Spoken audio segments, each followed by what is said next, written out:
ISR 9 news కి స్వాగతం. Warangal labour colony Narsampet రోడ్లో ముక్తి పాలి క్లినిక్ కూరపాటి హాస్పిటల్ యూనిట్ ని డాక్టర్ కూరపాటి రమేష్ ప్రారంభించారు.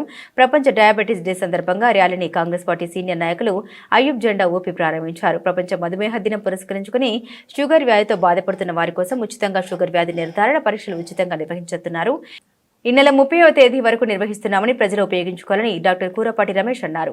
డాక్టర్ కూరపాటి రాధిక ప్రజల్ని సూచించారు. ఈ కార్యక్రమంలో doctor Sudhakar, doctor Varun, doctor Mohanan Rao, doctor Tilak మరియు corporator Vaskula Babu, Herald Jamnu Ravi, NRI Irfan Parvaz, senior journalist Gulshan తదితరులు పాల్గొన్నారు.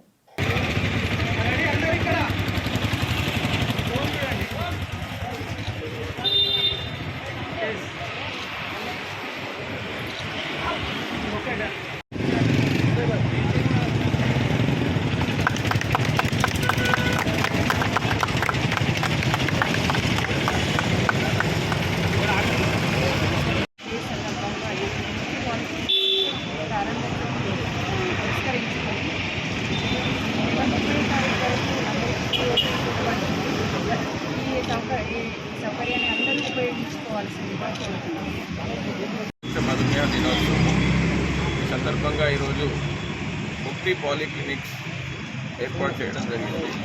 ప్రారంభోత్సవానికి ఇచ్చేసిన అందరికీ కూడా హృదయపూర్వక నమస్కారాలు. ప్రపంచ మధుమేహ దినోత్సవం సందర్భంగా సామాజిక బాధ్యతగా ప్రజల్లో అవగాహన కల్పించడం కోసం కూరపాటి హాస్పిటల్ మరియు ముక్తి పాలిక్లినిక్ సంయుక్తంగా అవగాహన ర్యాలీ మరియు అవగాహన సదస్సు నిర్వహించడం జరుగుతుంది. రోజు రోజుకు పెరుగుతున్నటువంటి మధుమేహం గ్రస్తుల సంఖ్య తగ్గించడం కోసం, నివారించడం కోసం ప్రజల్లో అవగాహన కల్పించడానికి కార్యక్రమాన్ని నిర్వహించడం జరుగుతుంది. సో సమాజంలో ఉన్నటువంటి విద్యావంతులు, విద్యార్థులు అందరూ కూడా ప్రజలను చైతన్యవంతం చేసి మధుమేహం నుండి కాపాడుకోవడంలో ముఖ్య పాత్ర పోషించాల్సిందిగా థ్యాంక్ యూ.